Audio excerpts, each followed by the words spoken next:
Shwmae ffrindiau. In this session with Tyfu Cymraeg, we're going to learn how to say what we used to like to do when we were younger and discuss some of our favourite hobbies for when we were children and teenagers. When I was young, I liked pan o'n i'n ifanc, ro'n i'n hoffi. Pan o'n i'n ifanc, ro'n i'n hoffi. Here we can see it again.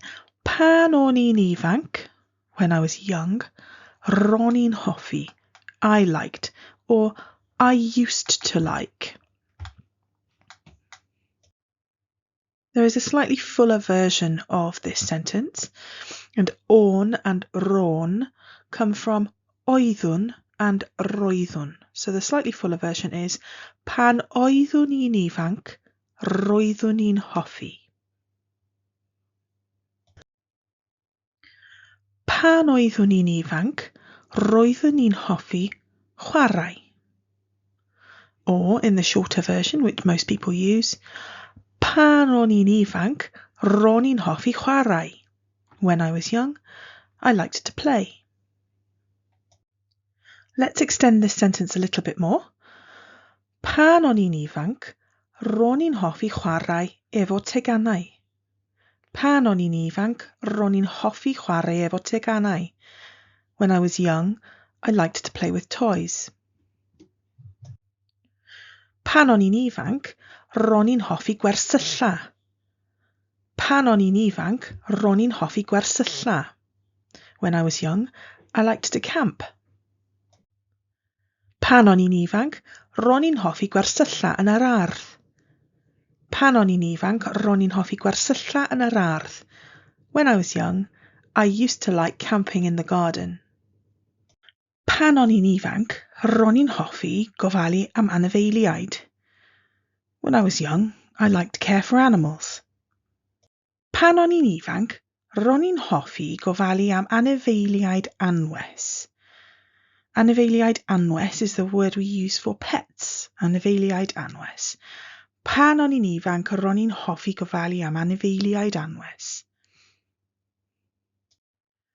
Pan o'n i'n ifanc, ro'n i'n hoffi sglefrio. When I was young, I liked to skate. Pan o'n i'n ifanc, ro'n i'n hoffi sglefrio yn y parc. When I was young, I used to like skating in the park. Pan o'n i'n ifanc, ro'n i'n hoffi dawnsio. Pan o'n i'n ifanc, ro'n i'n hoffi dawnsio ar y llwyfan. Pan o'n i'n ifanc, ro'n i'n hoffi dawnsio ar y llwyfan. When I was young, I liked to dance on the stage. Pan o'n i'n ifanc, ro'n i'n hoffi beicio.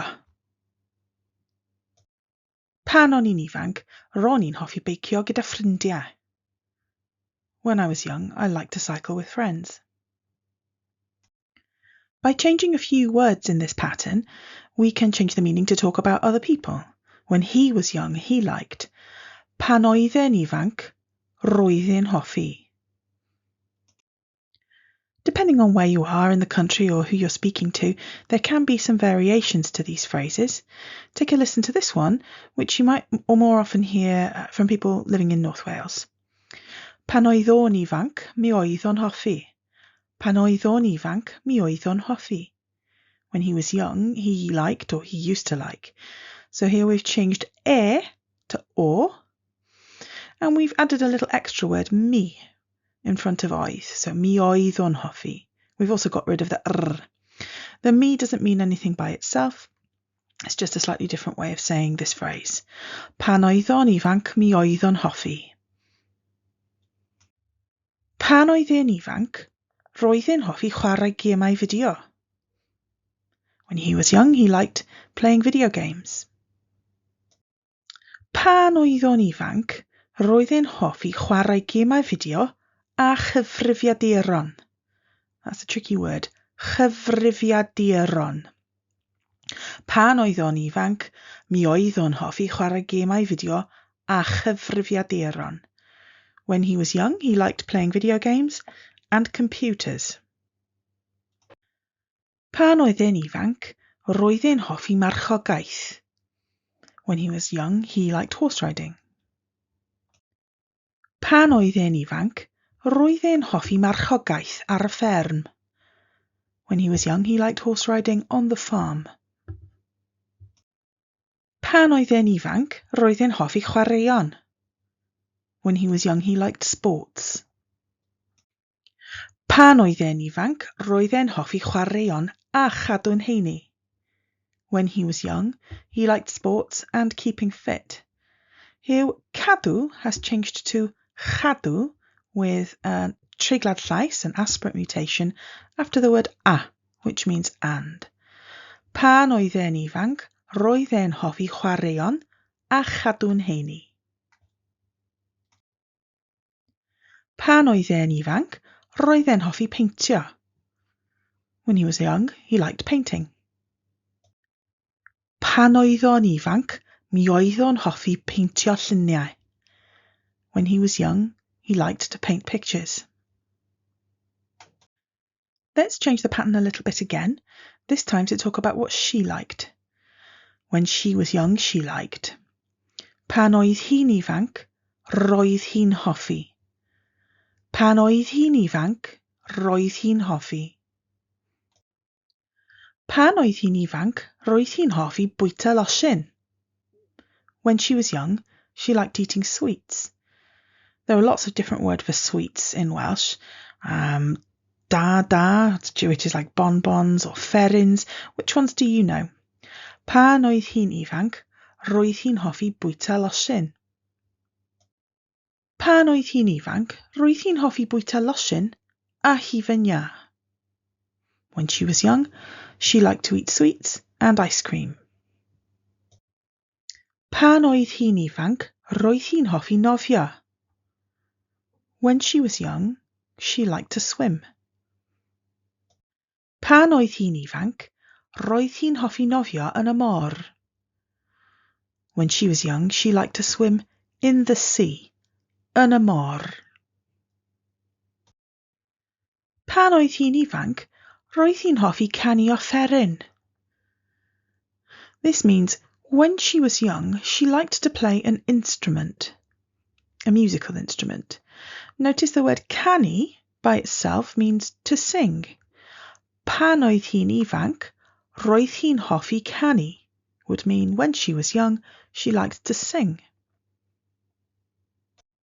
Pan oedd hi'n ifanc, roedd hi'n hoffi canu offeryn mewn band. When she was young, she liked to play an instrument in a band. Pan oedd hi'n ifanc, roedd hi'n hoffi gwylio'r teledu. When she was young, she liked to watch the television. Pan oedd hi'n ifanc, roedd hi'n hoffi gwylio'r teledu yn y prynhawn. When she was young, she liked to watch the television in the afternoon. Pan oedd hi'n ifanc, roedd hi'n hoffi mynd I glwb. When she was young, she liked to go to a club. Pan oedd hi'n ifanc, roedd hi'n hoffi mynd I glwb ieuenctid. When she was young, she liked to go to a youth club. Glwb ieuenctid. When she was young, she liked to go to a youth club. Pan oedd hi'n ifanc, roedd hi'n hoffi darllen. Pan oedd hi'n ifanc, roedd hi'n hoffi darllen yn y gwely. When she was young, she liked to read in bed. I hope this video has helped you learn this pattern. Beth o't ti'n hoffi wneud pan o't ti'n ifanc? What did you like to do when you were a child? Pan o'n i'n ifanc, ro'n i'n hoffi. When I was young, I used to like.